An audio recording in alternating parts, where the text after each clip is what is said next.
ఈ cinema first of all మా cost and crew అందరికీ ఒకేసారి థ్యాంక్స్ చెప్పేస్తున్నాను. ఇన్ డీటెయిల్గా తర్వాత చెప్తాను. బట్ మేజర్గా సినిమా గురించి చెప్పాలి. నేను అంటే డిఫరెంట్ జానర్స్ ట్రై చేస్తున్నప్పుడు మామూలుగా అంత ఎందుకు రెగ్యులర్ కమర్షియల్ సినిమా చేద్దామనే ప్రొడ్యూసర్స్ ఎక్కువ మంది ఉంటారు. అలాంటి టైంలో నాకు నిరంజన్ గారు కలిసి నీ ఇష్టం వచ్చిన సినిమా చేయి ప్రశాంత్ అన్నారు.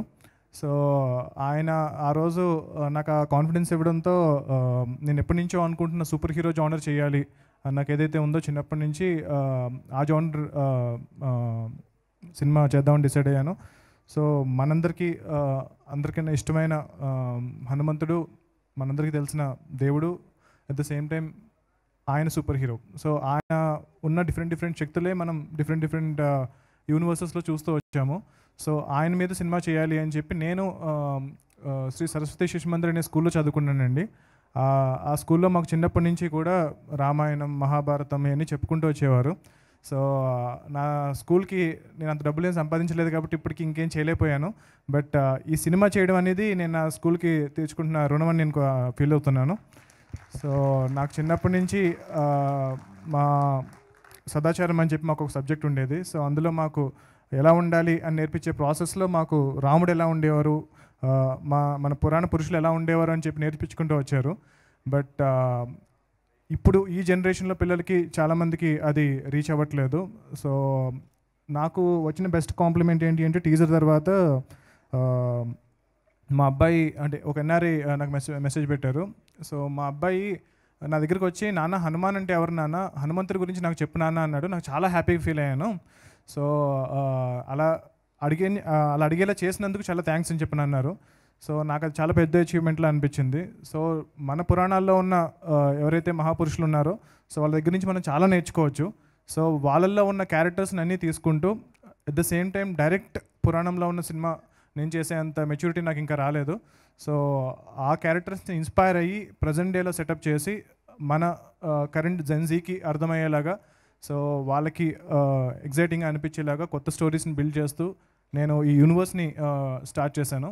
సో మనం హనుమాన్తో స్టార్ట్ చేసిన యూనివర్స్ నెక్స్ట్ అధీరా అండ్ ఇంకొక మెనీ అదర్ సూపర్ హీరోస్ మేము బిల్డ్ చేసాము ఈ టైంలో. సో ఇవన్నీ ఇవన్నీ ముందుకు వెళ్ళాలి అంటే కనుక ఈ సినిమా సక్సెస్ అవ్వడం అనేది చాలా ఇంపార్టెంట్. సో మేము చాలా చిన్న సినిమాగా స్టార్ట్ చేసాము. నేను చాలా తక్కువలో సినిమా చేస్తానని చెప్పి మా ప్రొడ్యూసర్కి ప్రామిస్ చేశాను. సో దాని తర్వాత ఎప్పుడైతే మేము సినిమా అనౌన్స్ చేసామో ఇమీడియట్గా మాకు వచ్చిన రెస్పాన్స్ ఇంకొకరు కొలాబరేట్ అయ్యారు. సో సినిమా నిరంజన్ గారు సరే ఇంకొంచెం పెద్దగా చేద్దాం ప్రశాంత్ అన్నారు. సో దాని తర్వాత సినిమాకు రిలీజ్ చేసిన ఒక్కొక్క మెటీరియల్ నుంచి సినిమా మీద హైప్ పెరుగుతూ వచ్చింది. సో ఫైనల్గా టీజర్ రిలీజ్ అయ్యేటప్పటికి సినిమా మీద హైప్ అమాంతం ఒక 100 రెట్లు పెరిగిపోయింది. సో దాని ద్వారా సరే వచ్చిన దాంతో ఆ డబ్బులంతా మనం తీసేసుకుందామని ఫీల్ అవ్వకుండా నిరంజన్ గారు మళ్ళీ సినిమాలోనే ఇన్వెస్ట్ చేశారు. సో ఇక్కడ ఎవరు చాలా డబ్బున్న వాళ్ళు ఎవరు లేవండి, మా దగ్గర వందల కోట్లు లేవు. ఇది చాలా తక్కువ బడ్జెట్లో మేము స్టార్ట్ చేసిన సినిమా.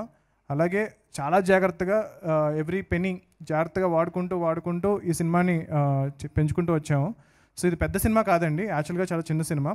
బట్ మా ఎఫర్ట్ చాలా ఎక్కువ. సో ఇంత చిన్న సినిమాలో మా దగ్గర ఎక్కువ బడ్జెట్ లేదు, చాలా తక్కువ బడ్జెట్లో చేసిన సినిమా ఇది. సో ఉన్న బడ్జెట్లో ఎంత ఎక్కువ విజువల్స్ని ఎలా తీసుకురావచ్చు అన్న దానికోసమే చాలా ఎక్కువ టైం పట్టింది. యాక్చువల్గా నాకు ఆల్మోస్ట్ నేను ముందు చేసిన సినిమాలన్నీ కలిపితే ఎన్ని రోజులు జరిగిందో ఈ ఒక్క సినిమాకి నేను అంత టైం స్పెండ్ చేశాను. బట్ ఆ క్వాలిటీ నేను మీకు ఇచ్చానని చెప్పి నేను నమ్ముతున్నాను. సో టీజర్ కన్నా మీకు ట్రైలర్ నచ్చిందని నేను నమ్ముతున్నాను. ట్రైలర్ కన్నా సినిమా ఒక 10 రెట్లు ఉంటుంది. తప్పకుండా మీరు సినిమాని థియేటర్కి వచ్చి చూడండి. ఈ సంక్రాంతికి సినిమా ఎందుకు అన్నది పెద్ద డిస్కషన్ అయిపోయిందండి. మీరు తర్వాత రావచ్చు కదా, మీరు చిన్న సినిమా కదా, పెద్ద సినిమాలే ఈ సంక్రాంతికి రావాలి అనేది. అంటే మేమందరం చాలా చిన్నవాళ్ళం. అంటే నేను తేజ మేమందరం చాలా చిన్నవాళ్ళం. సో మేము చాలా చిన్న సినిమా చేసాము. బట్ కంటెంట్ ఏదైతే ఉందో అది చాలా పెద్ద సినిమా అండి. సో అది డెఫినెట్గా ఒక నార్మల్ డేలో రావడం కన్నా సంక్రాంతి లాంటి పండక్కి అంటే హనుమాన్ అనే సినిమా సంక్రాంతికి రావడం అనేది చాలా కరెక్ట్ అని చెప్పి మేము బిలీవ్ చేసాము. సో దానికి చాలా థియేటర్స్ విషయంలో కానీ వాటి విషయంలో కానీ చాలా ఫైట్ చేస్తున్నాము. బట్ స్టిల్ ఆ సినిమా అప్పుడు రావడం అనేది చాలా ఇంపార్టెంట్ అని మేము ఫీల్ అయ్యి దీన్ని